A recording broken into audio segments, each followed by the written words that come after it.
Welcome to House of Dragon Explain. Hari ini mari kita bahas hukum dan tradisi suksesi yang ada di Seven Kingdom. Ini tuh banyak banget ya perdebatan. Sebenarnya boleh nggak sih perempuan itu memimpin di Seven Kingdom? Jadi yang aku sajikan sekarang itu adalah data dan fakta yang ada di buku ya. Jadi terserah kalian gimana cara menginterpretasikannya. Satu lagi, kalau kalian mau berdebat di kolom komentar ya boleh-boleh aja. Tapi tolong bahasanya yang baik. Jangan sampai kalian itu jatuhnya jadi merendahkan perempuan. Kalau ada yang menjadikan konten ini sebagai kesempatan untuk ngomong hal-hal yang nggak baik, komennya aku hapus, terus aku report. Jadi berdebatlah dengan sehat ya, jangan sampai merendahkan orang lain. Kalau menurut tradisi dari orang-orang Westeros, biasanya mayoritas Great House di sana itu male primogenitor. Maksudnya male primogenitor itu adalah turun ke anak laki-laki yang pertama gitu. Jadi rata-rata mereka memegang peraturan ini. Di antara 7 kerajaan independen yang dulunya ada di Westeros, itu ada satu kerajaan yang memegang siapapun anak pertamanya, mau laki atau perempuan, itu bisa memegang tahta tertinggi di house tersebut. Itu adalah House Martell. Itu mayoritas tradisi yang ada di Westeros. Cuman ada beberapa kasus unik di mana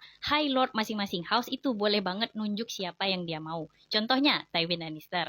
Tywin Lannister itu harusnya menurunkan Castle Rock ke Tyrion Lannister. Kenapa nggak ke Jaime ya? Karena Jaime itu Kingsguard. Kingsguard kan nggak boleh jadi kepala house kan. Jadi kalau menurut aturannya harusnya Tywin mewariskan House Lannister itu ke Tyrion, bukan ke Jaime. Cuman Tywin tetap nggak mau. Dia tetap kekeh pengennya ke Jaime. Jadi ditunjuklah Jaime tetap jadi pewaris dari House Lannister. Kasus spesial yang kedua itu Rohanna Webber. Jadi Rohanna Webber ini anak satu-satunya dari Lord Webber sebelumnya.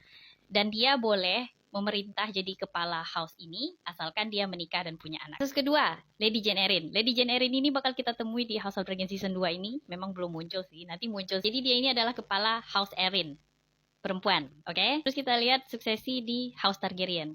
Ya, jadi harusnya kan anak laki-laki pertama ya.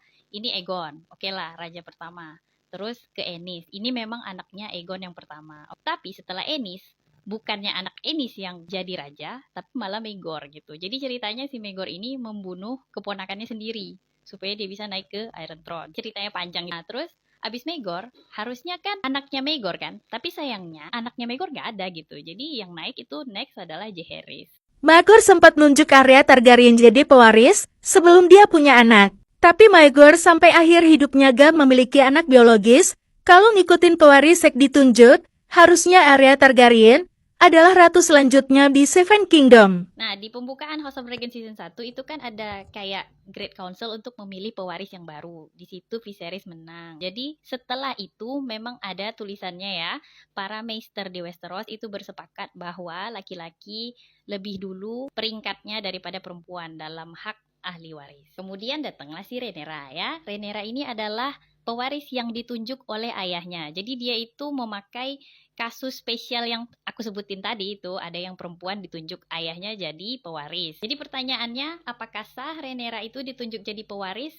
Ya kalian simpulkan aja sendiri. Cuman ya, yang perlu kalian catat, selama Rhaenyra ditunjuk jadi pewaris sampai bapaknya meninggal, itu tidak ada yang protes ke King Viserys. Jadi itu yang jadi plot hole kenapa mereka diem-diem aja, tapi begitu bapaknya meninggal baru mereka kayak beraksi gitu. Terus kalau katanya nggak ada contoh pemimpin perempuan di Seven Kingdom, ada tadi udah aku sebutin contohnya ya, walaupun sedikit ada. Terus yang digaungkan di show-nya, kalau perempuan jadi pemimpin itu banyak yang nggak nerima ya. Jadi mari kita lihat siapa aja house yang mensupport Rhaenyra dan yang mensupport Aegon. Ini dia tim yang support Rhaenyra, terus ini tim yang support Aegon. Oh, tapi itu kan cuma house-house kecil. Oke, mari kita lihat di antara 7 Great House mana aja yang support tim Green dan tim Black. Kita mulai dari yang atas dulu. House Stark itu tim Black. House Arryn tim Black. House Tully itu awalnya memang mau ke Green, habis itu mereka tim Black ya. House Lannister tim Green. House Baratheon tim Green. Nah, House Tyrell itu mereka memilih netral, nggak ikut-ikutan kayak gitu. Terus ada satu lagi House Martell yang di bawah itu nggak kita hitung karena mereka belum gabung ke Seven Kingdom. Jadi apakah menurut kalian Rhaenyra itu sah secara hukum jadi pewaris dari Iron Throne? Tulis aja di kolom komentar ya, terserah kalian.